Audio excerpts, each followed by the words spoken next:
Hi there, and welcome to Walker's Legacy presents Ask a Boss. Walker's Legacy is proud to present Ask a Boss, our latest digital masterclass series featuring women of influence who have achieved success in business and beyond. Thank you for joining us for today's masterclass featuring former U.S. Secret Service Special Agent and Principal and CEO of Elite Strategy Global, Holli Draines. My name is Natalie Madeira Cofield, and I am the founder of Walker's Legacy. Named in honor of Madam C.J. Walker, Walker's Legacy was created with a mission to cultivate an ecosystem of access designed to inspire, equip, and engage a global network of professional and entrepreneurial women of color. You can learn more about Walker's Legacy by visiting us online at www.walkerslegacy.com. Before we get started, I would like to say thank you to the Minority Business Development Agency for their continued partnership and help in making Ask a Boss possible. So let's get started with today's program. Holli Draines is the Principal and CEO of Elite Strategy Global, a top-tier suite of diverse service offerings to include personal protection, data privacy, investigations, and more. Not to mention the first 100% minority women-owned security firm to oversee security and risk management for the Essence Festival of Culture and related events in the organization's 50-year history. Holli is a poised and trusted leader in proactive security and risk management, cybersecurity, and the intelligence analysis. Holli's background as a U.S. Secret Service Special Agent includes provision of personal protection for some of the nation's top executives, including former First Lady and forever FLOTUS, Michelle Obama, and President Barack Obama. Holli's educational background is extensive and includes obtaining a Bachelor of Arts degree in criminal justice at LaSalle University, a master's degree in forensic science at the University of New Haven, and currently Holli is matriculating as a PhD candidate specializing in Homeland Security leadership and policy. Of note, Holli is the first woman of color to graduate top of the Hartford Police Department Training Academy and actualize her vision to establish ESG. Welcome, Holli. We are delighted to have you with us today. So let's get started with our first question. Holli, why don't you share with us a little about how you got started in the security industry? It was a paid internship, so they allowed you to choose a city agency, a city government agency that you would like to learn more about. And I chose the Hartford Police Department. I was a criminal justice major at the time, so to me, it made sense. I had no idea that when I came out of that internship, that'd be it. That was really the beginning of all of this. I was in the crime analysis unit. For anybody who's in law enforcement, that's where they gather all the data, all the crime trends, and you really start to learn about the inner workings of law enforcement. And of course, they also let you out on the street carefully with some very seasoned officers that are trained to take you out and show you what policing is in a safe way because you're not sworn. But through those ride-alongs and through that time, I came back to college for my senior year, sure about what direction I was going to go. I was sure. So it was Hartford Police Department first. And yes, I am grateful. I had no idea that when I finished my academy class that they would tell me that that was the first time for, a woman of color to graduate top of her class. And that really started the journey of progressing to the point where now I'm owning my own security consulting firm, as you mentioned, Elite Strategy Global. Awesome. And so, even in first off, shout out to Hartford, Connecticut, because you have an amazing mayor there who I've had a chance to share the stage with. So Black women rock in Hartford. Right. Yes.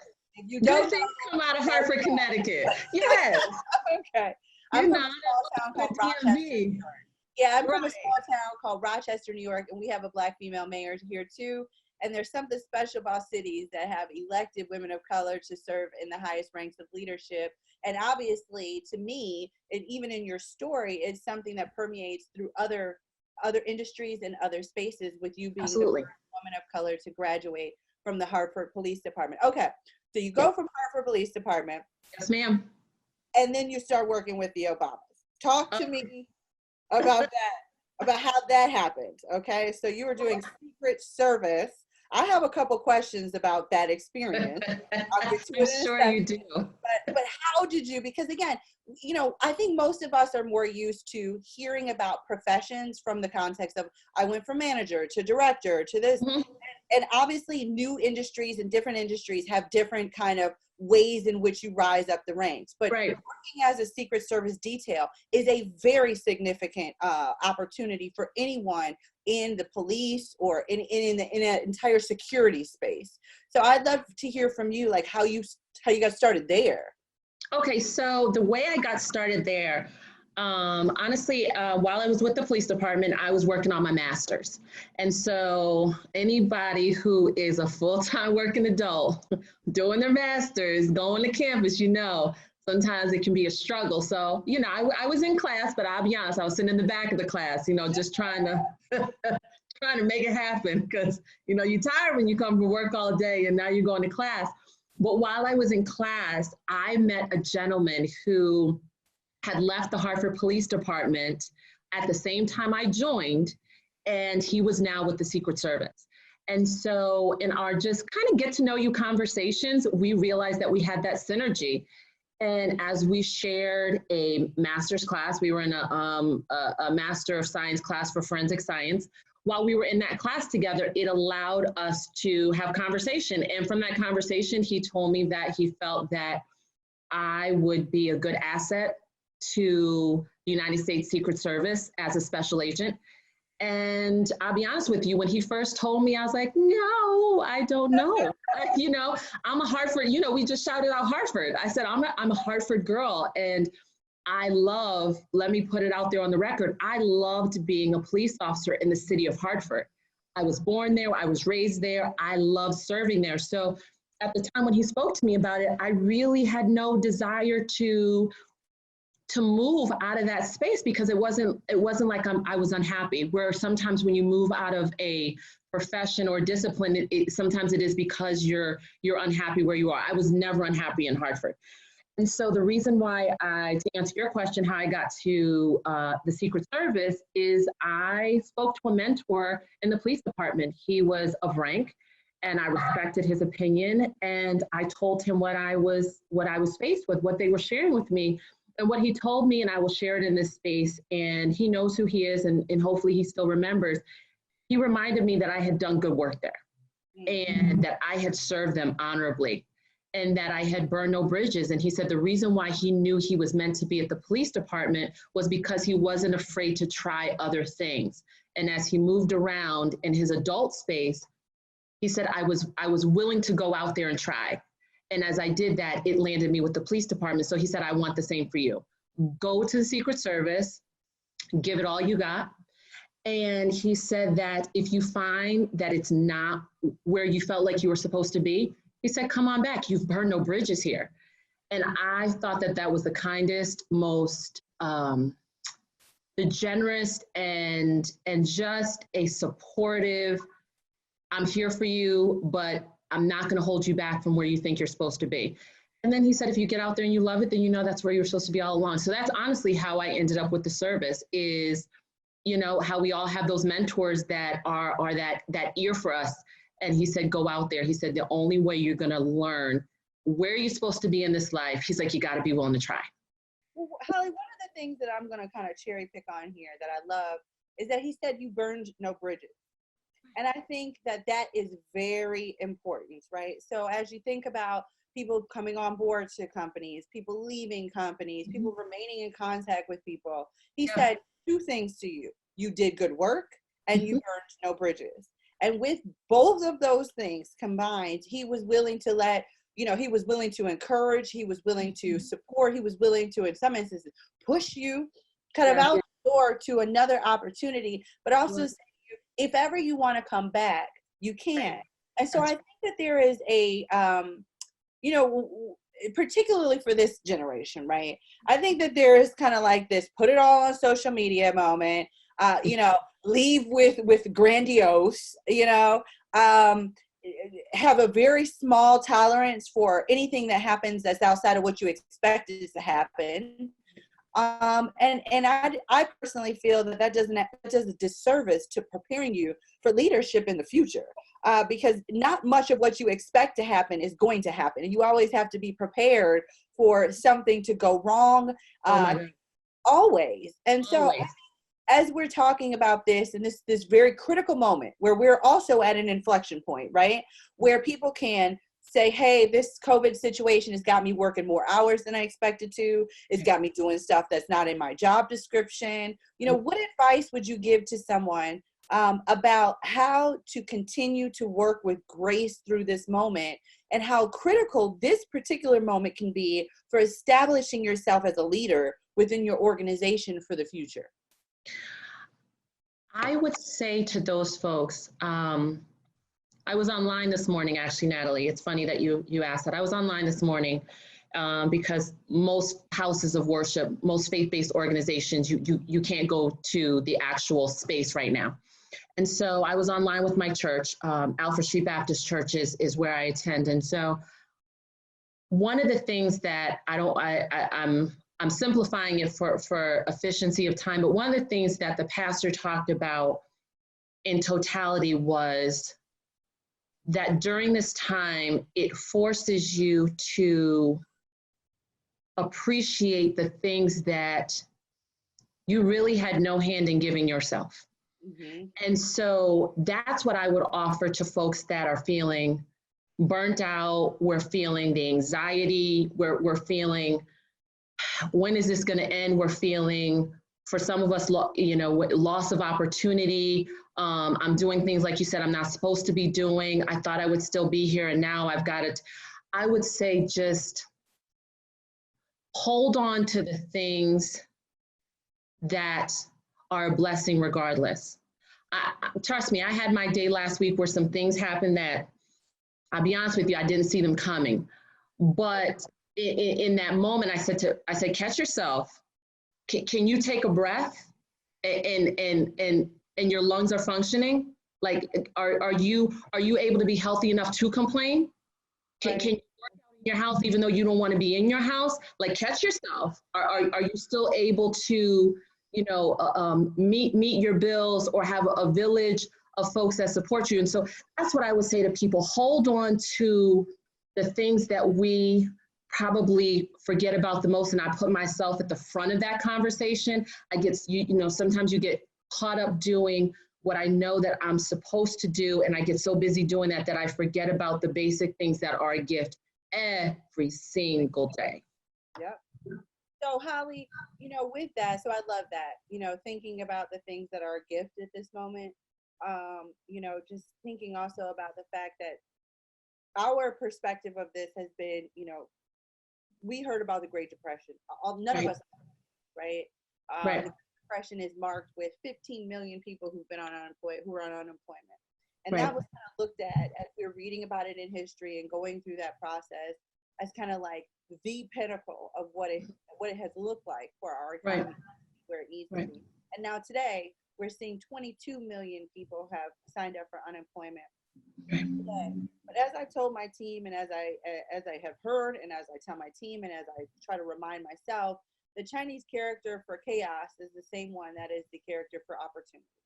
Right. And so there is a opportunity even for your company, for the type of business that you're doing, data security.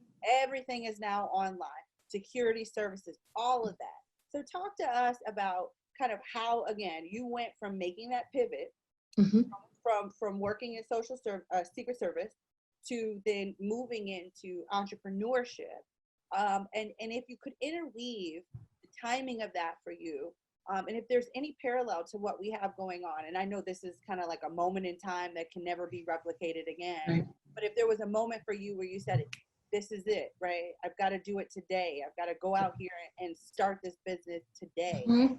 There are opportunities to succeed today, despite what's going on. And so I just would love if you could share with us a little bit about your journey through entrepreneurship.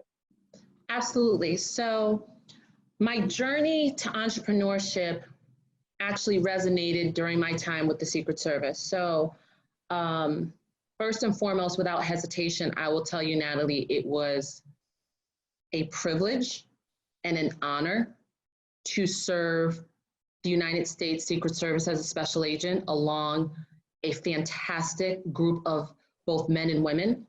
For a lot of folks that may or may not know some of the intricacies of the Secret Service, it's an integrated agency where how they train you is to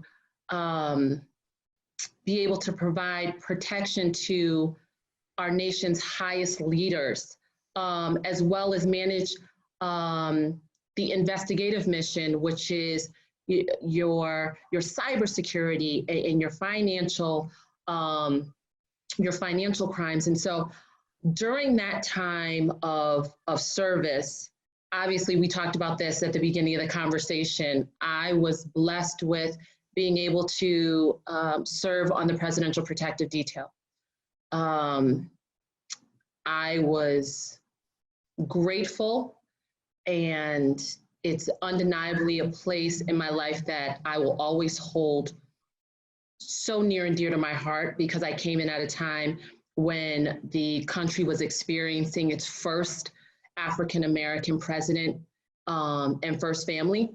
And so to serve on the Presidential Protective Detail and to serve at that time, absolutely, it was a privilege and an honor. So I will lead with that.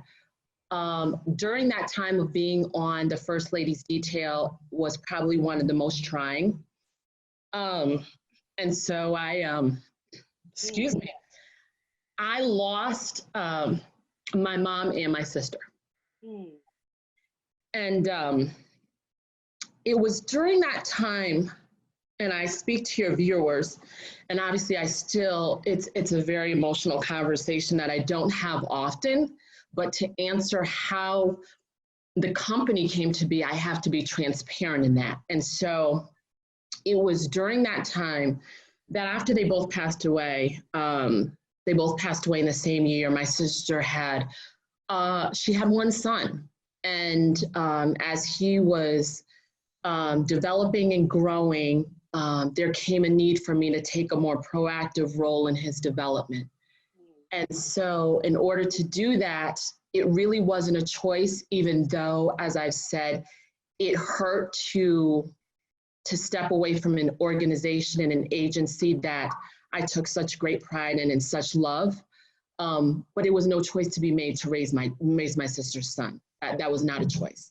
And so it was during that time of stepping away from the service, still grieving my life as I knew it, and it had changed and it was no longer going to be the same, that a bright spot. I had, as everyone does in their professional spaces, I think you develop friends and relationships.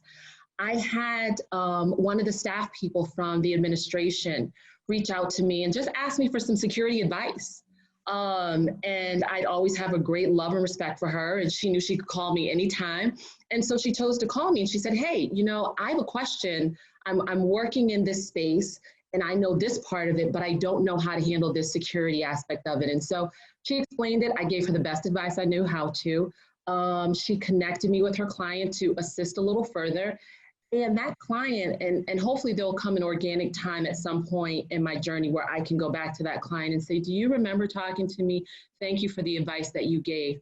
Because that client said to me, have you ever considered doing this full time, even though you're no longer with the service?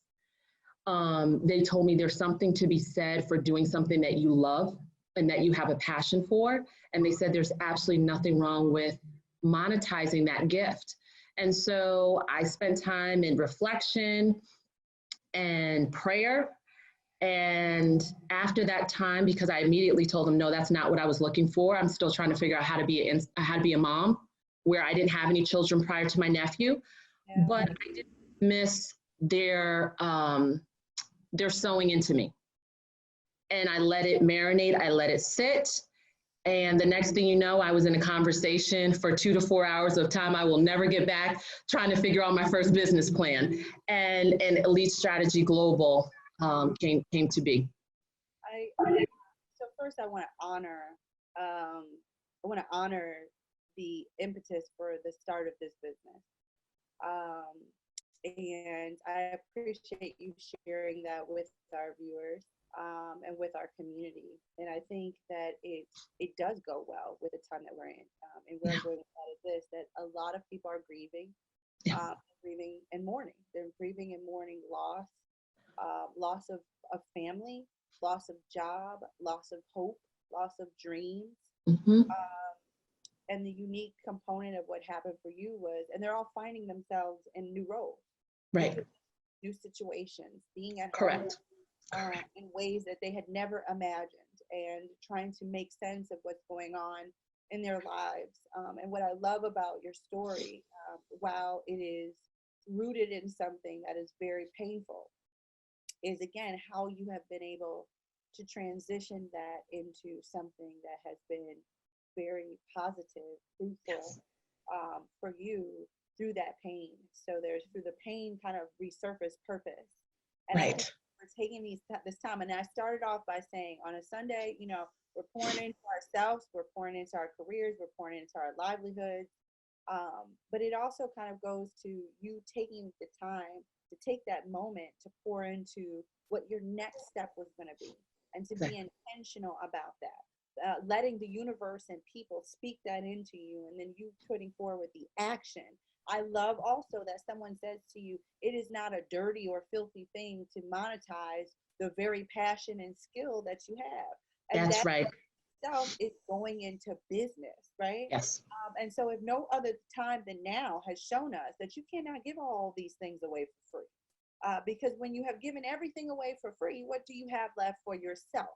Correct. And so I think that there is something, as you've gone through your career, and people are saying you've done good, you are leaving good, you've done good, you're leaving good, you're done good, go be great. Is the theme of what I'm hearing from you.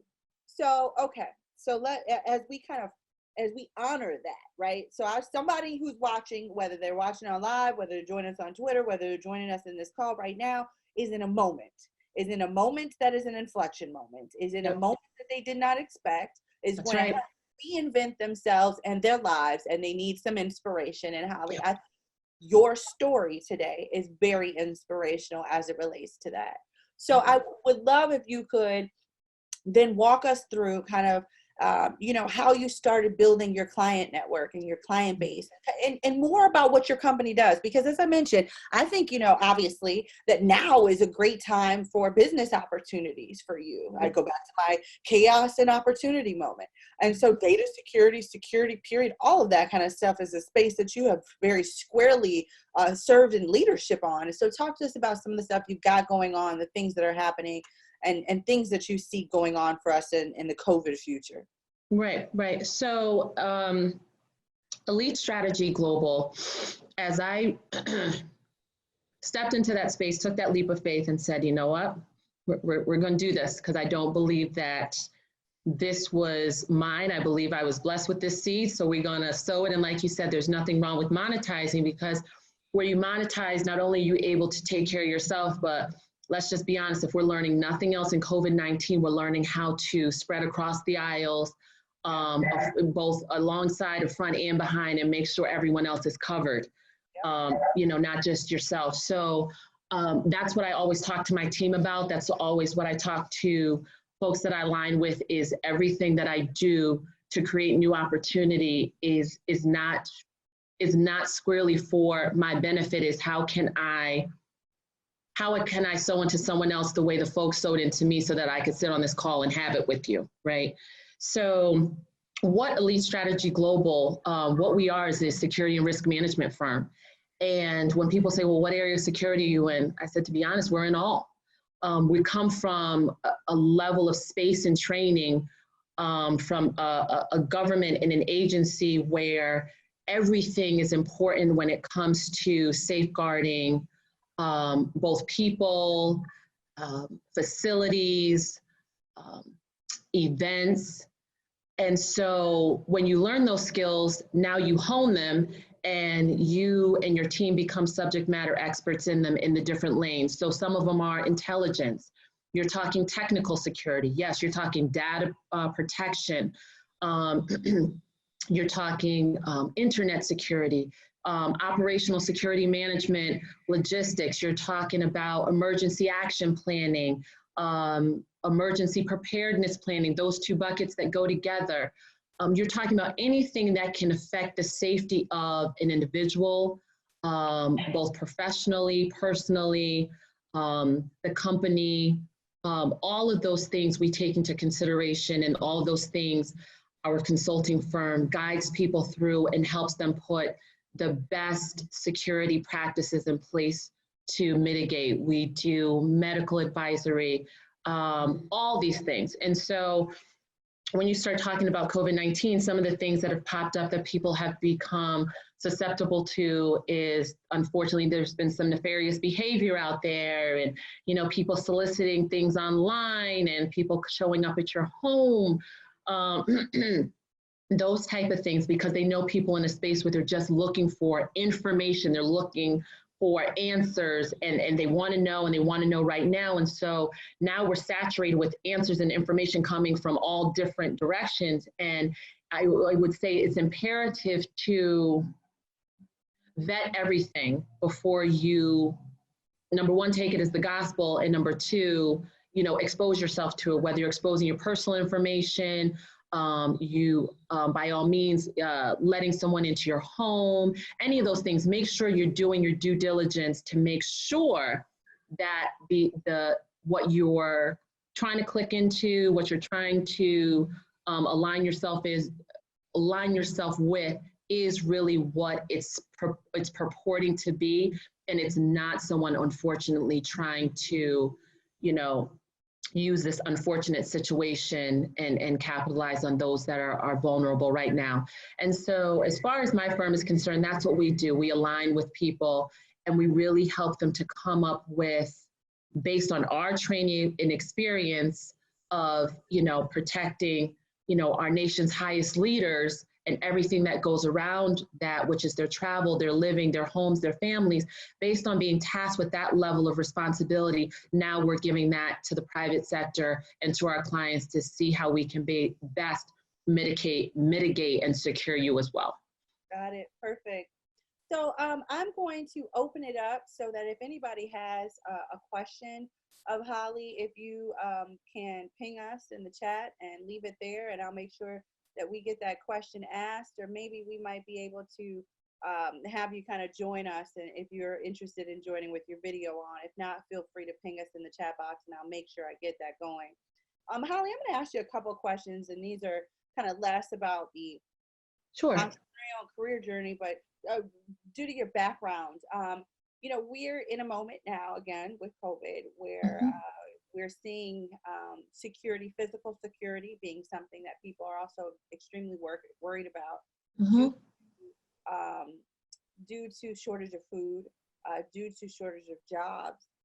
And by all accounts, what I have seen is that some of the experts are talking about, if there is a 15% increase in unemployment, there's a 50% or 25% increase in poverty in the United States of America. And obviously, as we have more poverty in our country, people will do things that they need to do or want to do or have to do in order to survive. And so what do you see potentially as something happening within the nation as it relates to crime and safety in communities? If this is something you feel comfortable speaking to, and just what do you see as an outcome, a possible crime and safety outcome of COVID? What I feel comfortable speaking to from my time, I'm going to go back to my time of working with the police department and having that day-to-day interaction with the community. These are tough times, Natalie, without a doubt. I'm sitting here doing this conversation with you, but I'm experiencing the effects of it as are everyone. And so what I would say first and foremost is use the resources that you have around you. Your anxiety is a real thing. Don't dismiss it. Whether or not you feel comfortable talking about it, how you feel and how you're getting through is valid. And so that will be the first thing. I learned that I don't do well when I'm not transparent. And so you can't be afraid to speak your truth. And if you're having a tough time, you know what? Call somebody and say, I'm having a tough time. There's no shame or blame in that, no matter what position you hold, CEO, not the CEO, whatever the case may be. That's my first advice. You have to be comfortable with being in a very unfamiliar space and knowing we're not sure how to navigate this because we've never had to, and being honest about how you feel about that. My second thing is, I believe in village, because that's how I was raised. I was a village child. My mom was a single mom. My dad loved me, but he did the best that he could. And so it was a lot of village support in order to get me to the conversation we're having today. So where you're able to engage with the village, and if you feel like there's folks that you haven't talked to in a while, you feel like they may be a little uncomfortable, maybe a little, no need to be ashamed, but that's the word I'm gonna use.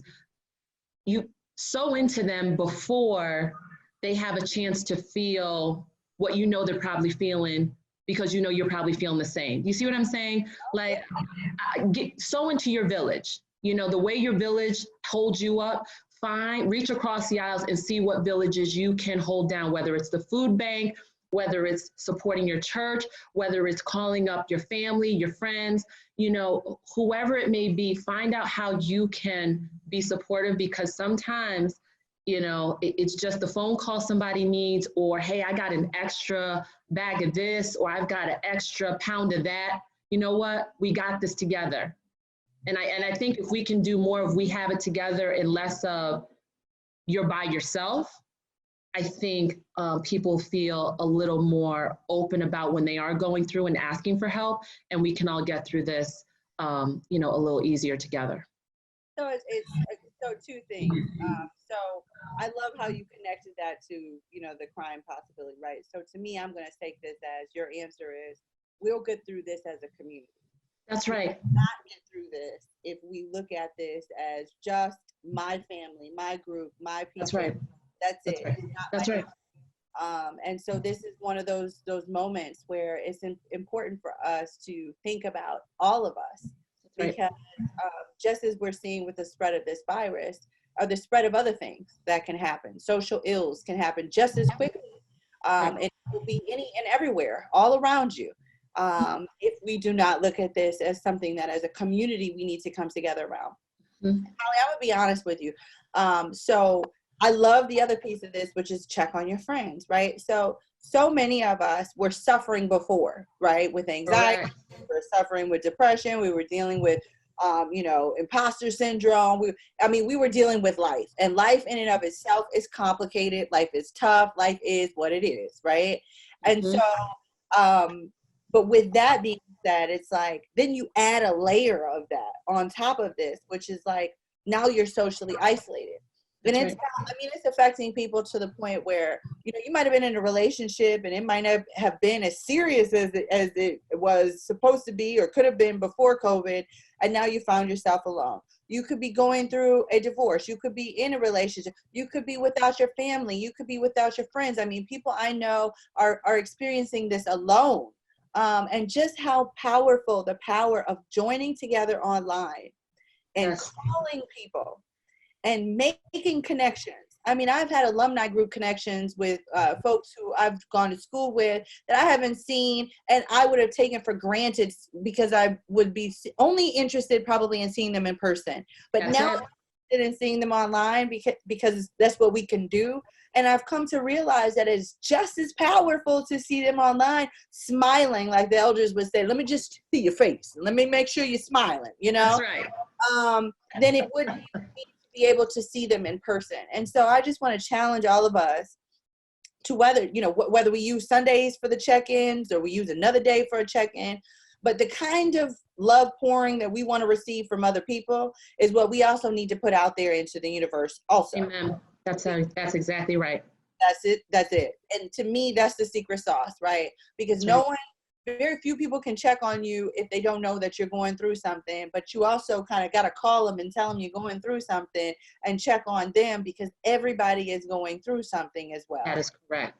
And So that's I want to make sure we have a question here from Karen DeYoung. Hi, Karen. Thank you for your question. So Karen's question is, do you, Holly, have a team? How are you handling your role as a leader as you navigate this with your team? okay. So that's a great question, Karen. Thank you for that. And so the way that I navigate this with my team is, number one, I try and keep it very authentic and transparent with them.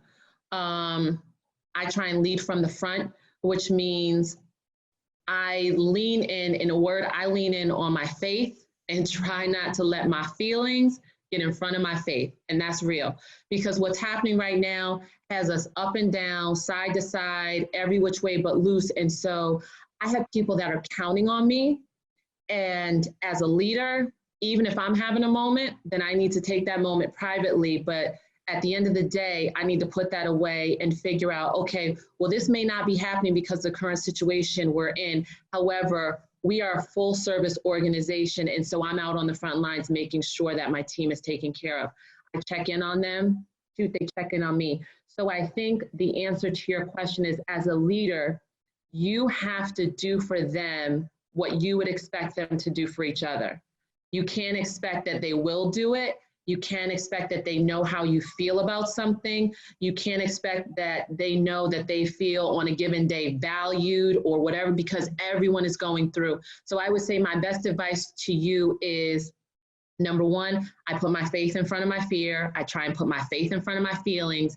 And I take it as a blessing that they're part of my team. So I make sure to be transparent, authentic, and genuine, and lean in with them, and make sure that I'm supporting them in every way that I can, which includes making sure that I'm still working and giving to them every single day, all day, answering those emails in the middle of the night, whatever the case may be, to make sure that they're taken care of. Absolutely. And I would just also add to this too, as you mentioned, Holly, like touching bases with people on a certain day of the week, touching base with them again, and then also doing wellness checks. Just Yes. ask about how they're doing as you start the meeting. It's very important. Or checking on folks. I mean, on my team, I've had people who had a few people pass, folks who come from the hospital. And the question is, can I leave early for a funeral? And the answer is, of course, but just being able to give that type of grace during this time.